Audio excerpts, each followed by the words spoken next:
Hey there, it's me, Jaime, with Roosters Comics. Today, in our Specs of the Week video, I've got 3 awesome books I'm going to share with you today. But before I can tell you what those books are, you know what to do. Let me hear that music.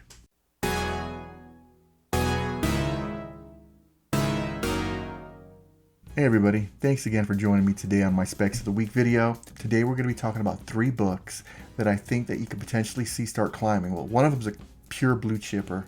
The other 2 are C+, B- tier keys that I think will start climbing due to a specific trailer that came out last week. That is the Marvel's Wolverine trailer that was released last week on the PS4 presentation. I forget the name of it. It is an E3.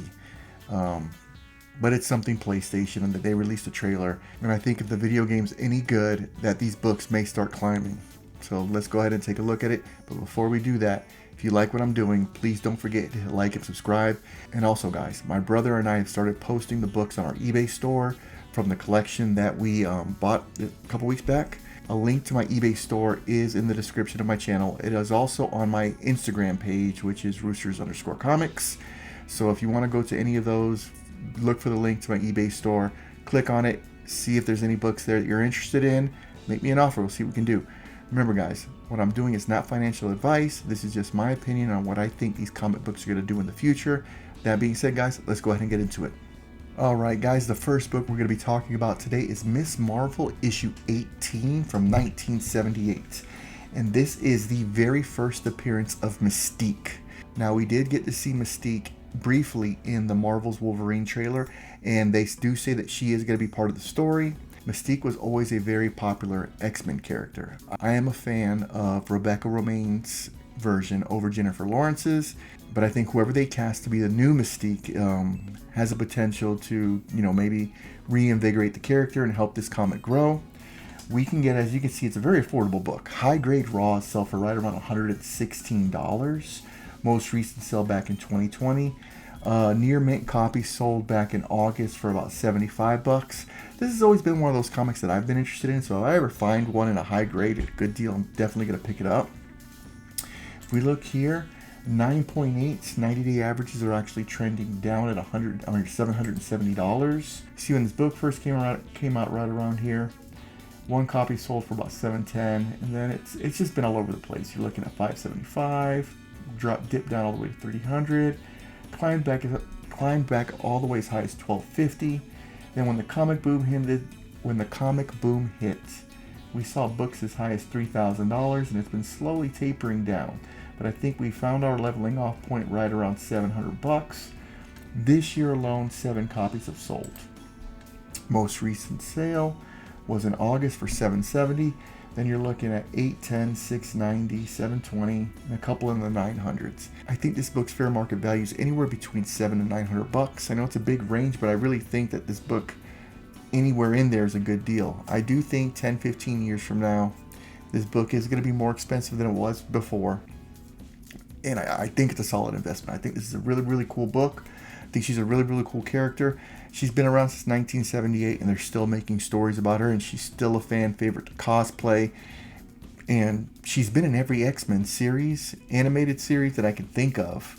So, I mean, I don't see Mystique going anywhere. And if they do it right in the video game, I think this can be something that if you jump in on it, especially a high-grade raw, you can get it graded at a really high grade. You never know. You could probably flip it and make a couple bucks. All right, guys, the next one we're going to go into is X-Men number 4, the very first Omega Red from 1992. This is a Jim Lee cover, as we saw also in the trailer for the Marvel video game. Omega Red's going to be in this. Clearly, he's going to be a villain, and we're going to have a big fight with him, so that's going to be super cool. This is another very affordable book, guys. You're looking at near mint raws, $10, guys. And then, for some reason, if you can get it into a 9.8, yes, this book isn't huge. 90-day average is trending down at $88. Most recent sell $101. But if we look, Omega Red's always been right around, like I said, at $35. Then it went to $54. During the comic boom, it kind of spiked. We had a high of $707 with an average of $358. That's when I thought the book was a little overpriced. And it slowly trended down, but now it's definitely found its steadying off point. This year, 139 copies have sold. And if we look, for the month of September, we've got a bunch. you're looking at 70, 70, 80, 110, 90, 103, 80, 90, 101. I think this book anywhere, to be honest with you, between 70 and 90 bucks. If you could pick it up, it has potential. First of all, Omega Red's a really cool character and a very underutilized character.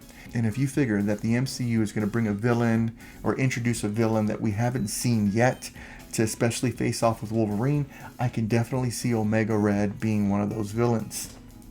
So, once again, between 70 and 90 bucks, 10, 15 years from now, this book may not see as much gains as the Miss Marvel 18 or the next book we're going to talk about, but I think this book does have potential to start climbing in price, you know, if the environment is correct.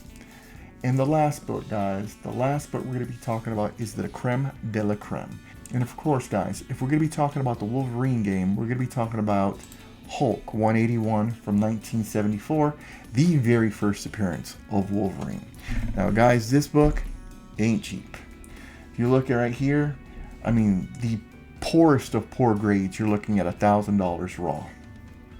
Mid-grade books, you're looking right around $2,000 for a raw copy, which if you get it graded, you're making $1,000 off it, which is freaking crazy. It's freaking crazy. So let's just look between, you know, the 5.0s, the 6.5s, the 7.0s, 7.8s, or 8.5s, excuse me. So if you look anywhere between $2,000 to $2,500, we get it graded. Because if you see right here, 90-day average for a 9 is actually trending down. Only $59,000. It's not bad if you own one of those. I mean, you're looking at this book. I mean, even in the low nines, you're talking about $5,000, 9.2, $7,500, 9.4, 9,600. This book is a blue chip key, even though the 90-day average is currently going down. But if we go down to, like I said, the 5.0s, something a little, you know, something that's still very expensive, but in most people's wheelhouses, and 5.0s present fantastic, by the way, guys. I have my first Thor that way. Well, Thor 126, the very first ongoing run of Thor, not Journey into Mystery. I wish I owned that one. But you're looking at 90-day average of, you know, right there at $24.83. So if you can find this book in a mid-grade, spend $1,000, get it graded, you can make easy $1,400. Well, maybe about $1,000 after you pressing, clean, and grade it. You look, this book, I mean, during the comic boom, obviously it really peaked in price. You're looking right around $5,000. But if we look so far this year, 19 copies of this book have sold already at a 5.0. This month, one copy at $2,000. Last month, $33,000, $2,300. And then you're looking back in July, you've got a couple of sales here, all within the $2,000 to $3,000 range. I think this guys, I think if you can get this book anywhere between $20,000 to $2,500 at a 5.0, I think it's a fantastic investment. This book, as long as people are reading comics, as long as the X-Men stay popular, I even think after the fact, this is one of those books that everybody's going to want, even though there's an abundance of them. Just Wolverine is probably the coolest X-Men there is. And when you're talking about Marvel characters, he's definitely in the top 3. I would say Spider-Man, him, and I can't even think of a third that would even come close. Honestly, top 2. Maybe Hulk would be the other one. And you have Hulk and him in the same cover on a Hulk, you know, in one comic. So that's pretty awesome.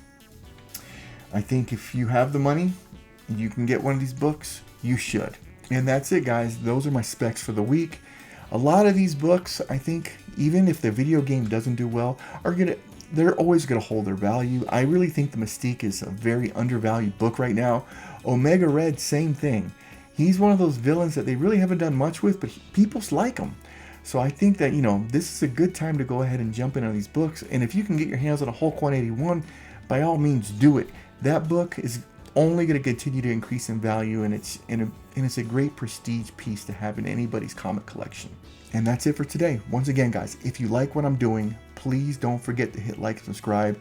Please don't forget to check out the eBay store. I've got a bunch of awesome books there. Make me an offer. We can make a deal. And once again, guys, keep your ear out for that rooster crowing, because when the rooster crows, that means there's a good deal out there. Jaime Hernandez, Roosters Comics, signing out. Good night, everybody.